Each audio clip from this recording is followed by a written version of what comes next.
Hello viewers, অঞ্চিতার free coaching চ্যানেলে তোমাদের সকলকে স্বাগত জানাই।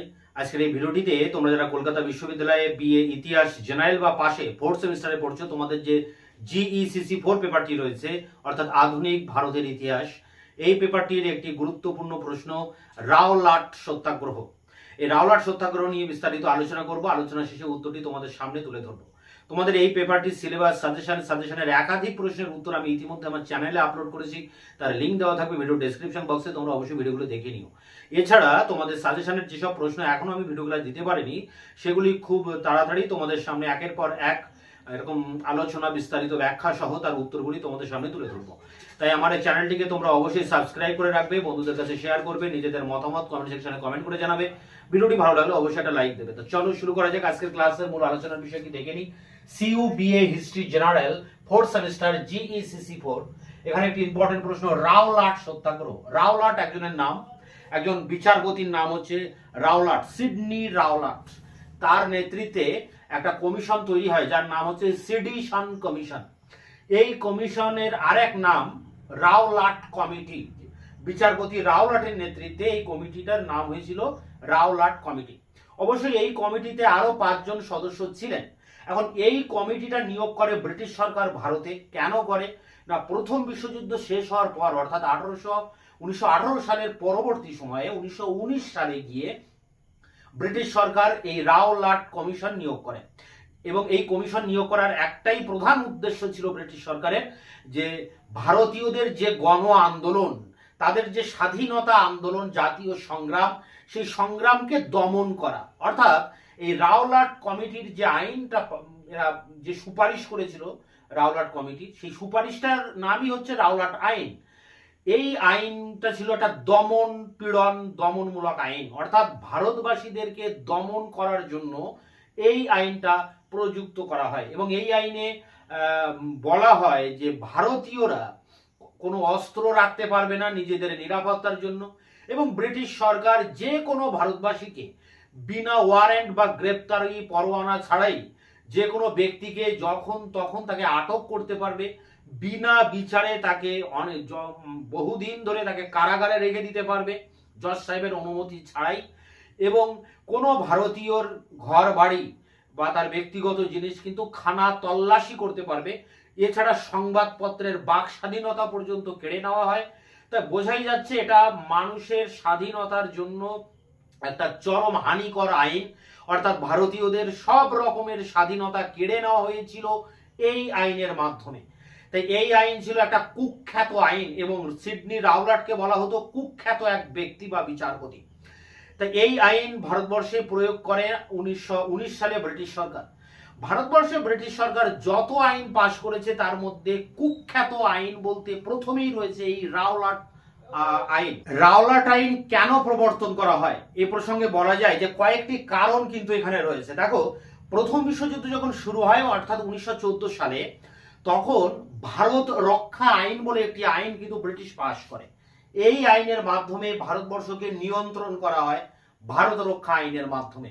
অর্থাৎ এই সময় ব্রিটিশ সরকার প্রথম বিশ্বযুদ্ধে যুক্ত ছিল, এবং এই সময় ভারতকে সে যুদ্ধকালীন পরিস্থিতিতে তাকে নিয়ন্ত্রণ করতে এই ভারত রক্ষা আইন পাশ করে, যার মেয়াদ ছিল 1918 সাল পর্যন্ত। এখন 1918 সালের পর এই আইনের যখন মেয়াদ ফুরিয়ে যায়, তখন দরকার হয় আরেকটি নতুন আইনের। এই প্রেক্ষাপটেই কিন্তু এই রাওলাট আইন করা হয়। এবং রাওলাট আইনের আরেকটি উদ্দেশ্য যেটি ছিল, সেটি হচ্ছে ভারতীয়দের যে স্বাধীনতার স্পৃহা, তাদের যে স্বাধীনতার প্রতি তাদের যে আকাঙ্ক্ষা, যে গণ আন্দোলন তারা গড়ে তুলেছিল জাতীয় কংগ্রেসের নেতৃত্বে, সেই আন্দোলনকে দমন করা এবং ভারতীয়দের সমস্ত ধরনের আশা আকাঙ্ক্ষাকে ধূলিসাৎ করে দিয়ে তাদেরকে ধ্বংস করা, এটা একটা উদ্দেশ্য। 3 নম্বর যে উদ্দেশ্যটা ছিল, দেখো, প্রথম বিশ্বযুদ্ধের পর দ্রব্য মূল্য অস্বাভাবিকভাবে বৃদ্ধি পায়। এছাড়া খরা, অজন্মা, মহামারী, রোগ ব্যাধি তো লেগেই ছিল। তো এর ফলে ভারতবাসীদের মনে একটা ক্ষোভ তৈরি হয়। সেই ক্ষোভ যাতে একটা বিস্ফোরণে পরিণত না হয়, তার জন্য এই আইনের মাধ্যমে ভারতীয়দেরকে নিয়ন্ত্রণ করতে চেয়েছিল ব্রিটিশ সরকার। আরেকটি কারণ হলো, প্রথম বিশ্বযুদ্ধের পর যে ভার্সাই সন্ধি হয়, প্যারিসের সন্ধি, সেখানে তুরস্কের সাথে হয়েছিল সেভরের সন্ধি। সেই সেভারের সন্ধির ভিতর দিয়ে তুরস্কের যে অটোমান সুলতান, তিনি একাধারে ছিলেন অটোমান সুলতান, অন্যদিকে ছিলেন খলিফা। তার এই যে বিরাট বড় অটোমান সাম্রাজ্য, সেই সাম্রাজ্যটাকে ভেঙে দেওয়া হয়। একাধিক জায়গা যেমন মিশর, ইরাক, এই সব জায়গাগুলো কিন্তু ব্রিটিশ সরকার ম্যান্ডেট বা অভিভাবক হিসেবে নিজেকে নিজের হাতে নেয়, অর্থাৎ কুক্ষিগত করে নেয়। এর ফলে অটোমান সম্রাট তথা খলিফার যে সম্মান, সেই সম্মান অনেকটা ধূলিসাৎ হয়ে যায়। ভারতীয় মুসলিমরা এই খলিফার এই মর্যাদা হানিতে তারা তীব্র ক্ষোভ প্রকাশ করে এবং তারাও কিন্তু ব্রিটিশ বিরোধী হয়ে ওঠে। তাই তাদেরকেও দমন করা একটা উদ্দেশ্য ছিল এই রাওলাট আইনের ভিতর দিয়ে। তাহলে এতগুলো উদ্দেশ্যকে সামনে রেখে ব্রিটিশ সরকার 1919 সালে 5 জন সদস্যের একটা কমিশন, সিডিশন কমিশন ভারতবর্ষে পাঠায়। এই কমিশন এর প্রধান ছিলেন বিচারপতি সিডনি রাওলাট। তার নাম অনুসারে এই কমিটির নাম হয় রাওলাট কমিটি। এখন এই কমিটি যে সুপারিশগুলো করেছিল সেই সুপারিশগুলোকে বলা হয় রাওলাট আইন।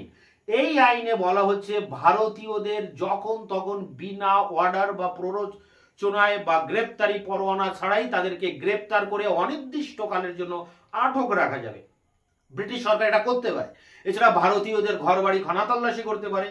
কোনো ব্যক্তিগত স্বাধীনতা তাদের থাকবে না, মত প্রকাশের স্বাধীনতা থাকবে না, সরকার বিরোধী কোনো বক্তব্য, জমায়েত, মিছিল, মিটিং কোনো কিছুই করা যাবে না, এমনকি সংবাদপত্র ব্রিটিশ বিরোধী কোনো বক্তব্য রাখা যাবে না। তো এটা ছিল একটা কুখ্যাত আইন। এই আইন পাশ করার পর ভারতীয়দের মধ্যে তীব্র ক্ষোভের সৃষ্টি হয়। মুসলিম লীগের আলী জিন্নাহ থেকে শুরু করে কংগ্রেসের গান্ধীজি পর্যন্ত, মহাত্মা গান্ধীজি পর্যন্ত, এর মাঝে যত নেতা আছে প্রত্যেকেই কিন্তু এই আইনের তীব্র বিরোধিতা করেছেন।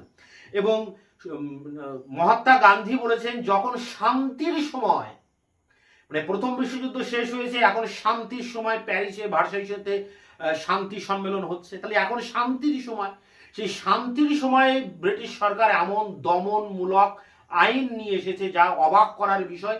এবং এই সরকারকে আর কখনো সভ্য সরকার বলা যায় না।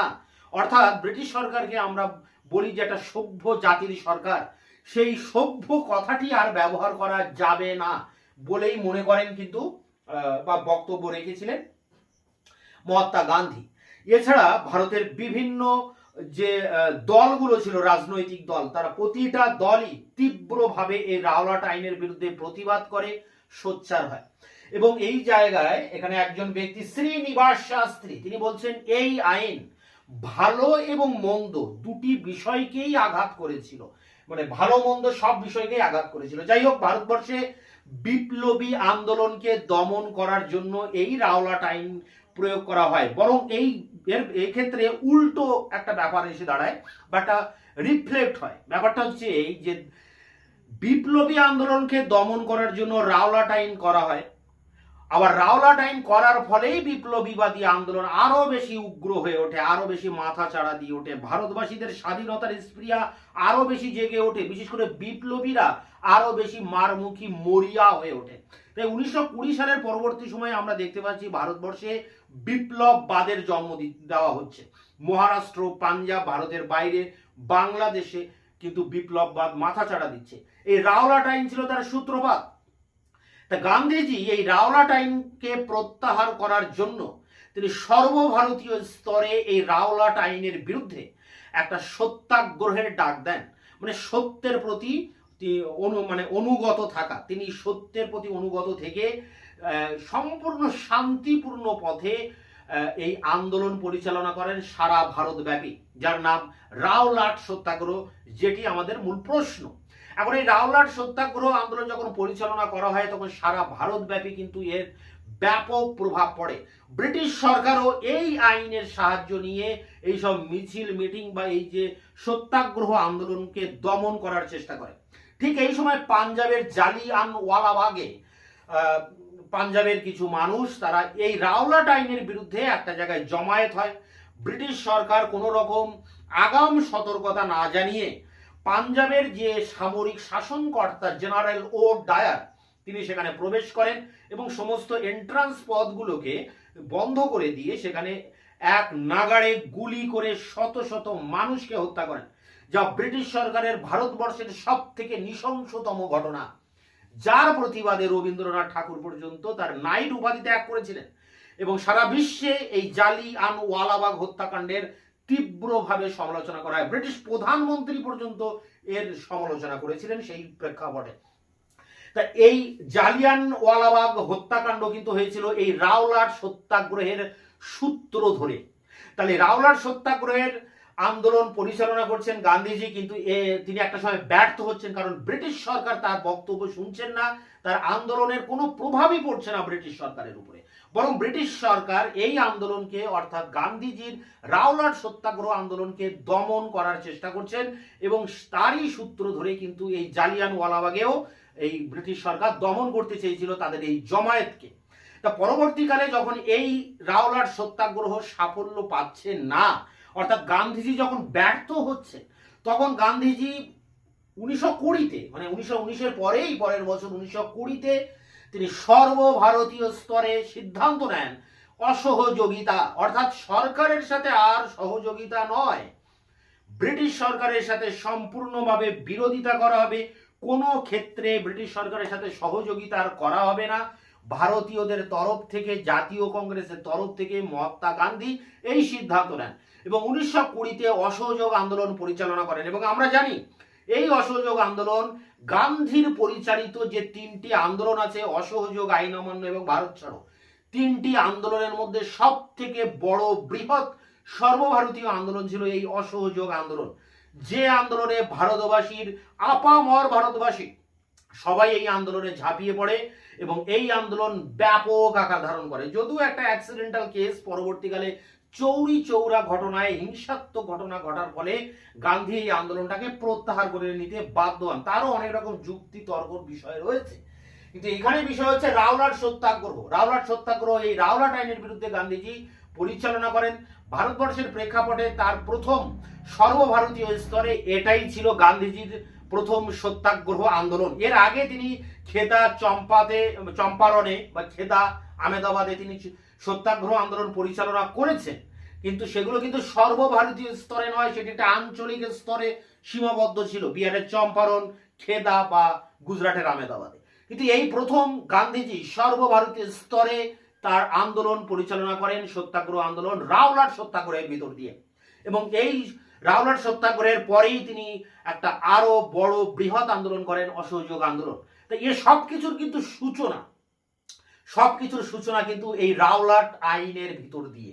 রাওলাট আইন যদি না প্রযুক্ত হতো, তবে এই রাওলাট সত্যাগ্রহের প্রয়োজন হতো না, জালিয়ানওয়ালাবাগের হত্যাকাণ্ডের মতো ঘটনা ঘটতো না, অসহযোগ আন্দোলনের মতো আন্দোলন কিন্তু ঘটতো না, ভারতবর্ষের ইতিহাস হয়তো অন্যভাবে প্রবাহিত হতে পারত। কিন্তু বিচারপতি সিডনি রাওলাট তার এই আইন, সেই পথে কিন্তু ভারতকে নিয়ে যায়নি। তাই তার এই কুখ্যাত আইনের ফলে ভারতের ইতিহাস একটা পরবর্তীকালে সংগ্রামমুখী হয়ে ওঠে, ভারতের বিপ্লবীরা আরো বেশি জাতীয়তাবাদী হয়ে ওঠে, তারা ভারতকে স্বাধীন করার জন্য আরো বেশি মুখিয়া বা মরিয়া হয়ে ওঠে। তা সবকিছুর সূত্রপাত, ভারতের জাতীয় আন্দোলনকে ত্বরান্বিত করেছিল এই রাওলাট আইন এবং রাওলাট সত্যাগ্রহ। গান্ধীজির রাওলাট সত্যাগ্রহের গুরুত্ব তাই অপরিসীম। এখানে এই প্রশ্নের যে উত্তর, প্রপারলি যে 5 নম্বর 250 ওয়ার্ডের উত্তর, সেই উত্তরটি নিয়ে আমি এবার অন স্ক্রিনে আলোচনা করব। রাওলাট আইন 1919 ভারতের বিপ্লবী কার্যকলাপ ও রাজনৈতিক আন্দোলনগুলি দমন করার লক্ষ্যে ইংল্যান্ডের বিচারপতি স্যার সিডনি রাওলাটের সভাপতিত্বে 5 সদস্য বিশিষ্ট সিটিশন কমিটি, রাওলাট কমিটি গঠিত হয়। বিচারপতি রাওলাটের নাম অনুসারে এই কমিটি রাওলাট কমিটি এবং এই কমিটির সুপারিশগুলি রাওলাট আইন নামে পরিচিত হয়। এই আইনটির আসল নাম ছিল the anarchical and revolutionary act. The anarchical and revolutionary act কেন প্রণয়ন করা হচ্ছে আইনটি দেখো। প্রথম বিশ্বযুদ্ধের অবসানে 1919 খ্রিস্টাব্দের মন্টেগু চেমসফোর্ড শাসন সংস্কার দ্বারা সরকার জনগণের প্রতি তোষণ নীতি গ্রহণ করে। এই একই সময়ে সরকার জনগণের প্রতি দমন নীতি গ্রহণে বাধ্য হয়। রাওলাট আইন ছিল এই দমনমূলক আইন এবং এর উদ্দেশ্য ছিল ভারতে সকল রাজনৈতিক আন্দোলন দমন করা। এই আইন প্রবর্তনের পশ্চাতে বেশ কয়েকটি কারণ ছিল। এক, প্রথম বিশ্বযুদ্ধকালে সর্বপ্রকার রাজনৈতিক আন্দোলন দমনের উদ্দেশ্যে সরকার ভারত রক্ষা আইন নামে এক প্রতিক্রিয়াশীল আইন প্রবর্তন করে। যুদ্ধের অবসানে এই আইনের মেয়াদ শেষ হলে এই ধরনের একটি আইনের প্রয়োজন হয়। 2. প্রথম বিশ্বযুদ্ধের পর দ্রব্যমূল্য বৃদ্ধি, অনাবৃষ্টি, বেকারত্ব, রোগ, মহামারীর কারণে দেশের পরিস্থিতি অগ্নিগর্ভ হয়ে ওঠে। 3. তুরস্কের প্রতি ব্রিটিশ সরকারের আচরণে মুসলিম সমাজ প্রবল ক্ষুব্ধ হয়ে ওঠে। ব্রিটিশ ডোমিনিয়ন, বিশেষত দক্ষিণ আফ্রিকায় ভারতীয়দের প্রতি শ্বেতাঙ্গ শাসকদের আচরণ ভারতীয়দের মধ্যে প্রবল অসন্তোষের সূচনা করে। 4. এ সময়ই আবার ভারতে বিপ্লববাদ মাথাচাড়া দেয়। পরিস্থিতি সামাল দেওয়ার জন্য ভারতে নতুন একটি প্রতিক্রিয়াশীল আইনের প্রয়োজন হয়। রাওলাট সত্যাগ্রহের প্রকৃতি কী রূপ ছিল? প্রথম বিশ্বযুদ্ধের সময় ডিফেন্স অফ ইন্ডিয়া অ্যাক্টের কার্যকারিতা ক্রমশই কমে যাচ্ছে। এরূপ মনোভাব থেকেই রাওলাট আইন বিধিবদ্ধ করার কথা ব্রিটিশ সরকার চিন্তা করতে শুরু করে। ব্রিটিশ সরকারের মতে ক্রমবর্ধমান সন্ত্রাসবাদ প্রতিহত করার জন্য একটি কঠোর আইন বিধিবদ্ধ করা একান্ত প্রয়োজন হয়ে পড়েছে। এই উদ্দেশ্যে 1917 খ্রিস্টাব্দে সমগ্র অবস্থা পর্যালোচনা করার জন্য বিচারপতি রাওলাট এর অধীনে 5 সদস্যের একটি কমিটি গঠিত হয়। কমিটির সুপারিশ অনুযায়ী 1919 খ্রিস্টাব্দের 6 ফেব্রুয়ারি রাওলাট আইন বিধিবদ্ধ হয় এবং এই আইন অনুসারে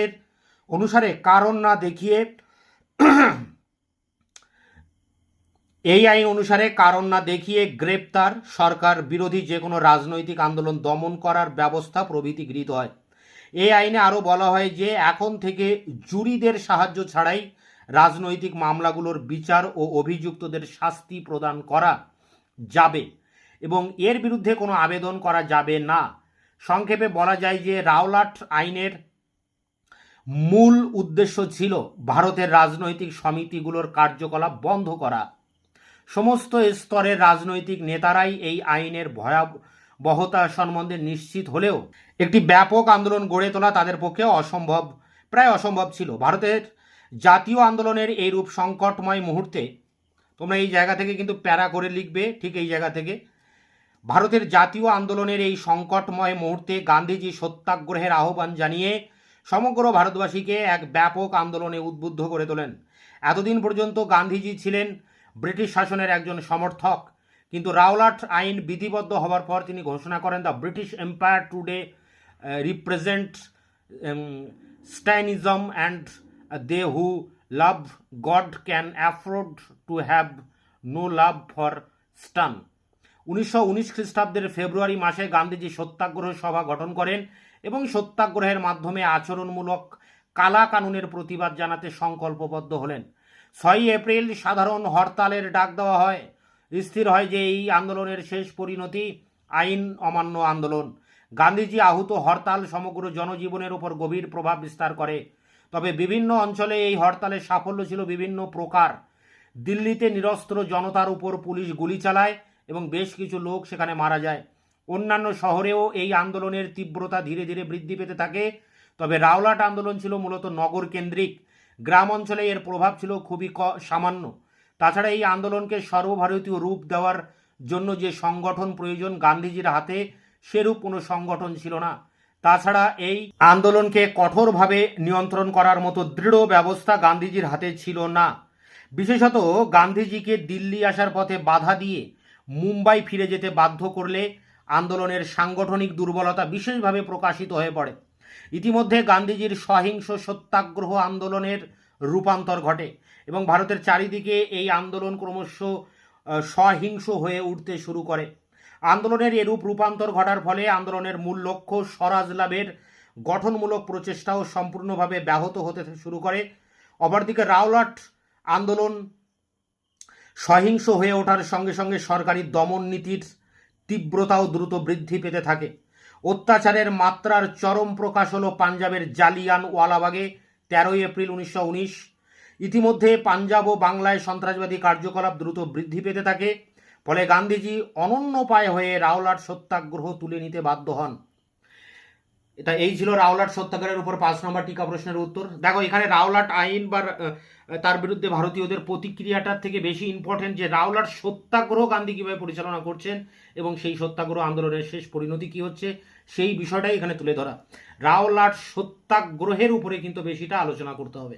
তাই এটাই পারফেক্ট অ্যান্সার। তোমরা এটাকে সংগ্রহ করে পরীক্ষার জন্য প্রস্তুতি নাও। এটি তোমাদের ইম্পর্টেন্ট একটি প্রশ্ন, তোমাদের সাজেশনের অন্যান্য প্রশ্নের উত্তর নিয়ে খুব দ্রুত তোমাদের সামনে আবার এসে হাজির হবো। ততক্ষণে তোমরা চ্যানেলকে সাবস্ক্রাইব করে রাখবে, বন্ধুদের কাছে শেয়ার করবে, নিজেদের মতামত কমেন্ট সেকশনে কমেন্ট করে জানাবে। ভিডিওটি ভালো লাগলে অবশ্যই একটা লাইক দেবে।